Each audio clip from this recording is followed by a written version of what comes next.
continent on the globe, except Antarctica. So how could coronavirus start to affect you? Our science correspondent Thomas Moore is here alongside an expert panel of guests to answer your questions this afternoon. We have retail analyst Kate Hardcastle, Senior Clinical Lecturer at the University of Exeter, Dr. Bharat Pankania, and Simon Calder, Travel Editor of The Independent. We'll be seeing them shortly. I'm going to talk to Thomas first, though.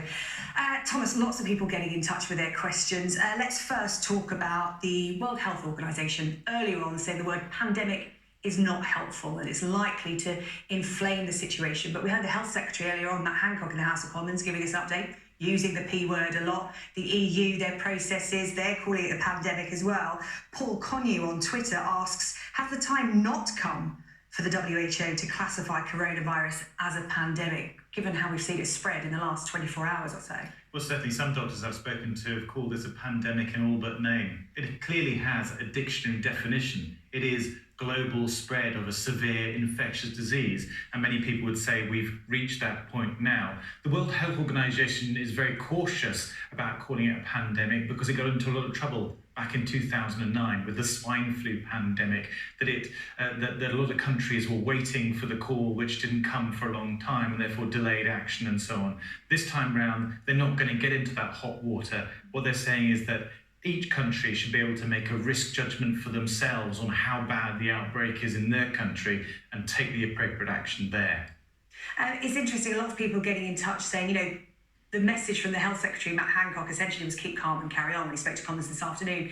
And the advice being drummed into people is, if you're in doubt, call NHS 111 and self-isolate. What does self-isolating mean? It's a really good question. I mean, at the moment, the test is a swab of the throat, of mucus, and that is looking for genetic material from the virus. So it will identify people who've got an active infection. If that result then comes back as positive, you'll be asked to stay at home for 14 days. That is the period that you are thought to be infectious for. And that essentially will mean that you do not go out, you don't go to work, you don't take public transport, you don't pop to the shops. You can, though, still have deliveries made to your home. So friends and relatives can do your shopping for you. You can still get somebody to bring a takeaway around.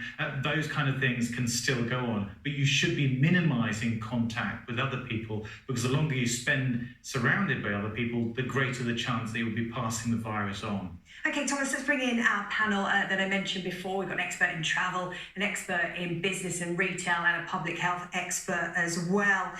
Simon Calder, our travel expert, I'll come to you first. We've just heard about that Six Nations rugby game in Dublin being called off, so people probably going to travel to Dublin will think twice. I've got a question here from Nicola Beveridge on Twitter. She says, I'm going on a cruise on the 6th of March. I fly via Edinburgh, Heathrow, Rio in Brazil, of course, confirming its first case. Then I go to Tenerife, Lisbon, Cadiz. I mean, this sounds like an incredible cruise. She says, should I cancel? Because she's effectively hitting every hotspot here. She says, though, if I do cancel, I lose around $4,000. Of course she shouldn't cancel. What a wonderful opportunity, but I would be so careful. You are going through the busiest airport in Europe, London Heathrow. You'll be changing planes there, and airports are the places that I reckon present the biggest biohazard. It's a microbiological party. Everybody from around the world converges with their own personal germs, and they all get mixed up, particularly in the security area. At airports, be really careful in terms of not getting too close to people. I know that's difficult when you're in queues, and certainly after the security search, particularly if you've been handling the tray that you put all your liquids and your phone in, go and have a good old wash and with proper soap and water, because that's probably the biggest danger you're going to encounter in your entire wonderful holiday. And then, just things like keeping a distance from anybody who looks ill, which you'll do anyway because you're a sensible person, and if you can, pay for food and drink with contactless rather than handling cash. But apart from that, it sounds a great trip. And look, I must pick you up. You said hotspots. Well, yeah, there's some unfortunate cases in Tenerife, but the chances of any of us going to places where there are cases and actually being in proximity with people who've got the virus long enough to catch it are thankfully extremely low.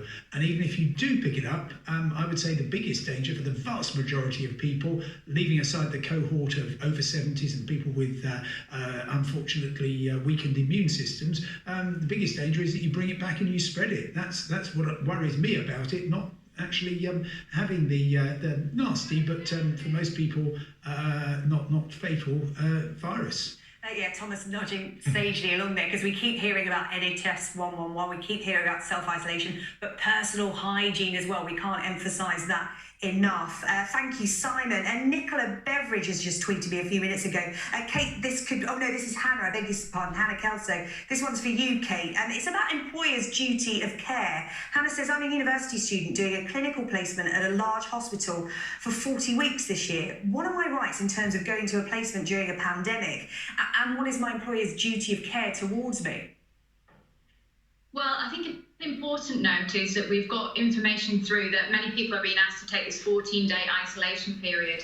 And there's certainly some questions about where people stand. It's very important to speak to your employer and understand your contractual rights when it comes to things like this. Because unless you're actually sick with an illness, you might not get the sick pay you think you're due, and you have to speak to them. Many big businesses will be able to make the decision that they're going to treat the welfare of their staff, both at the office or at work, at place of work, and at home equally as well, and they will probably cover that 14-day period. However, it's not always the case, so important to check that detail.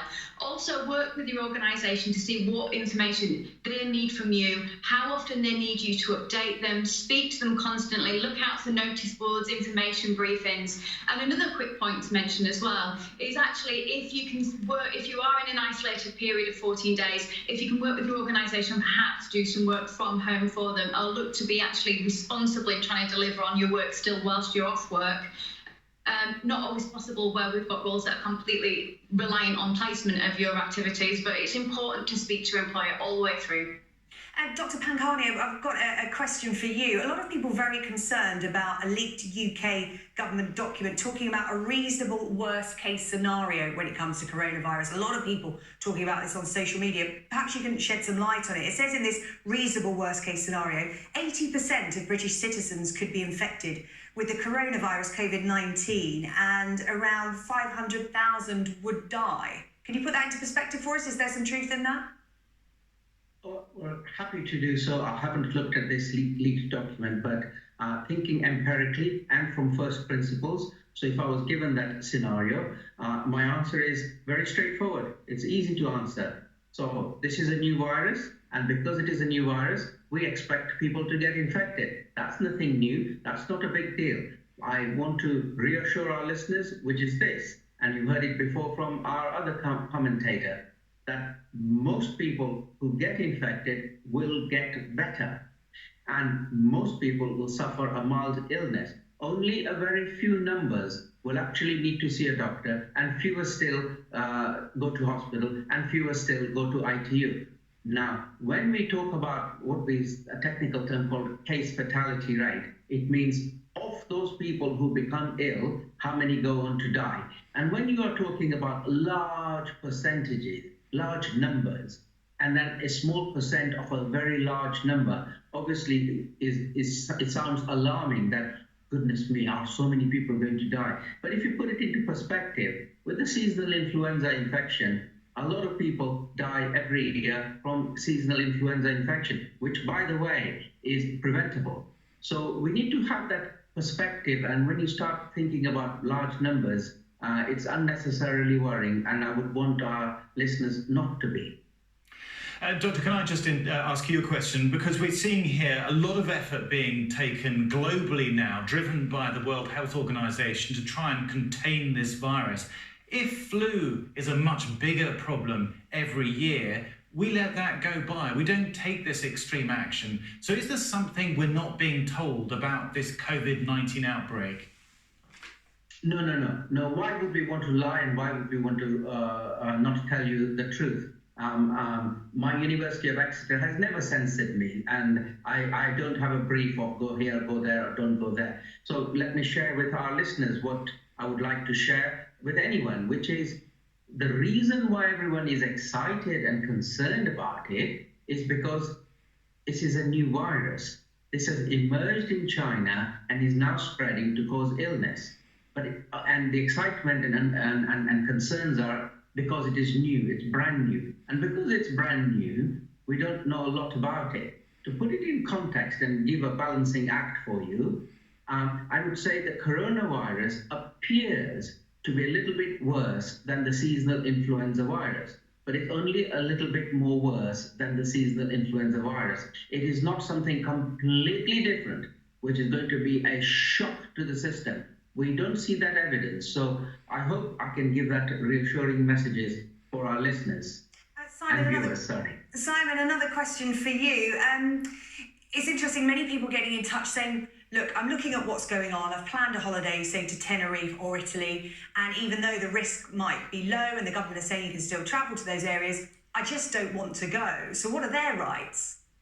Well, you have none, effectively. I mean, there's a slight, there's a few odd cases. So, for instance, if you were going to the rugby in Dublin and you booked a package that included match tickets and it was clear that you were going there for the purposes of seeing a rugby match, same applies for Italy, England in Rome, then you would be able to claim a full refund if the match doesn't go ahead. But for everybody else, and I've talked to lots and lots of people, I've never known quite such concern about this, going to Florence, going to Venice, going to Milan, how lovely, skiing in the Italian Alps, absolutely great. The travel industry's attitude is, we're still flying, your holiday still exists, there's no Foreign Office warning against going, disinclination to travel doesn't cut it, doesn't mean anything, you'll lose most or all of your money, and your travel insurer will not be interested either. That sounds really harsh, and I'm sorry about that, but that is the attitude. The only flexibility I've seen so far is British Airways is saying if you're booked to go to northern Italy in the next week or so, you can postpone, but only till the end of March, and a lot of people won't be happy with that. And of course, if you've got flights, car rental, skiing booked on top of that, then that's not going to help either. So it's a very blunt, the holiday is going ahead. If you don't want to, tough luck, I'm sorry. Yes, tough luck, but, sound advice. Those are the facts for people to get their heads around and make those decisions. Kate, let's get back to retail. And what's going to be the knock-on effect? Are we looking at, people are asking, shortages in British shops because of the disruption in China and perhaps potential price rises as well? I think it's really important to set the scene when it comes to China. Quite understandably, a lot of people just can't understand quite how much of our products either come from China or indeed have component parts that come from China. Indeed, it was 20 years ago when I started working in the factories there that only then could I understand the size and scale. Now, what's happening in the factories in China is there's a complete shutdown, and that includes 14 days then of quarantine for workers to get back, many who actually live there. So production is hugely affected. And to also put some perspective on this, the retailer Walmart, one of the biggest in the USA, has 25% of its products that come from China. We already have heard there's profit warnings and challenges, and certainly stocks and shares have seen the challenge as economists try and get to grips with just how long this knock-on effect is going to happen. So certainly, when it comes to the supply chain reliant on component parts or products from China, there is probably going to be some shortages because that shipping takes 8 to 10 weeks to get to the UK if it's on the seas, shorter if it's by air.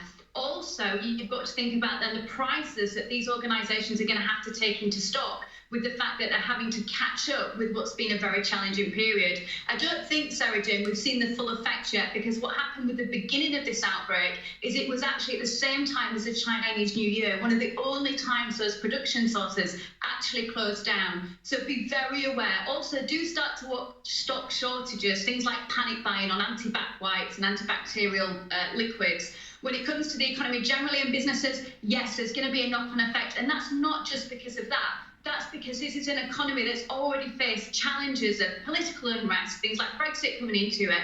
It's just not as robust as it could have been. And that means that another thing that was unplanned for, couldn't even be speculated for, is causing a lot of headaches and challenges. So definitely be aware of your finances and the implications. Dr. Pankani, there are a lot of concern about the fact that people are saying many people can contract COVID-19 and be completely symptomless. How dangerous is that in the spread of this? Because obviously, if you haven't got any symptoms, you may not feel that you have to self-isolate. And does that make this a bigger problem than we currently know about, do you think? We don't know a lot about the new coronavirus range of signs, symptoms, infection pattern. Having said that, of course it is difficult. It is extremely difficult if you are without symptoms and yet infected and infectious. It makes our lives very difficult to contain it. Look on the positive side. Thus far, we are succeeding in containing in the United Kingdom. Second point, if you are infected but without symptoms, that's telling you the story straight away, which is a lot of people will get infected and a lot of people will be well, even with the infection, and they will make a full recovery. So that's also, in a roundabout way, a reassuring message that whilst my job, our job of containing it, keeping it away, keeping the numbers down, making sure that our health services are not overwhelmed with too many cases, all those things are very difficult. But the reassuring message for people, our viewers, is in most cases, for most people, they will make a full recovery and most people will not be very ill. Thomas, it's interesting, a lot of people getting in touch saying, they know about NHS 111, self-isolating, but they're saying, if I'm worried, how can I get tested for COVID-19? Well, you'd have to fall into one of the categories that you've been to one of the affected areas, that you've also showing these flu-like symptoms. That's when the NHS would swing into action. They'll either ask you to come down to one of these pods outside hospitals where you can be tested without infecting other people in the waiting room, or now we've heard today from the Health Secretary that they're going to start piloting home testing. So a team will come to your house and do the test again, so you're not encountering other people on the way. And that is really what the NHS is trying to do, to limit this the spread of the virus from people who might be affected. Simon, Jenny's got in touch saying, what if you've got relatives in one of these quarantined areas, particularly in the quarantined hotel in Tenerife? What kind of information are they getting? What kind of support should they be getting? Well, of course, we've heard some stories overnight of the people being without food and drink in their hotel, and I imagine that the Spanish authorities are dealing with that fairly quickly, because clearly that cannot continue as it is. There's so much anxiety and stress and worry in and around that hotel, but I think your question actually goes wider than that, which is that people are seeing that there are these quarantines going on. We saw, of course, the Diamond Princess ship in Yokohama, as well as the H10 hotel in Costa Adeje in Tenerife. And people's alarm, certainly in terms of those who've contacted me on social media, is now veering towards, well, look, okay, I might not contact the virus, but I'm really worried that I will be kept in quarantine, and I can't do that because family depend on me. I've got to get back to run my business. There's all sorts of reasons why people simply cannot afford to be delayed abroad. If you've got a holiday, that of course is something that you will be taking into account. And I must say, it'd be interesting to get a medical view on this. Keeping people incarcerated on a cruise ship or inside a hotel, when actually the people who very sadly have had the virus that we know about have been through airports, going out to restaurants, enjoying excursions, all sorts of things. So to keep people who may be on the 17th floor when the unfortunate Italian doctor was on the 6th floor, I'm not sure how much use that will be in restricting the spread of this, and most certainly it is causing a great deal of worry, and what an awful thing. There you are in one of the loveliest islands in the world and you're stuck inside a hotel. And this has just come in from Aurelia Lupton, and this will be for you, Doctor. She says, what's the survivability of the virus on surfaces? Because we've seen a lot of schools be deep cleaned. If somebody's been in there that's suspected to be infected, how long can this virus survive on surfaces? reasonably good question to ask, and the answer would be it depends on the humidity. In other words, the moisture in the air. So in dry, warm, hot places where the virus may have landed from nasal or mouth secretions, it dries out the day natures and it becomes ineffective. So warm, moist, wettish places, its survival period is longer, and in dry, soft cushions, fabrics, where it dries out a lot faster, it's not going to survive for longer. Okay, How Dr. many Pankhania, hours? that's all we've got time for. That's our expert panel answering your questions on COVID-19. Kate Hardcastle, Dr. Pankhania and Simon Calder, and of course Thomas Moore. Thank you very much. More on.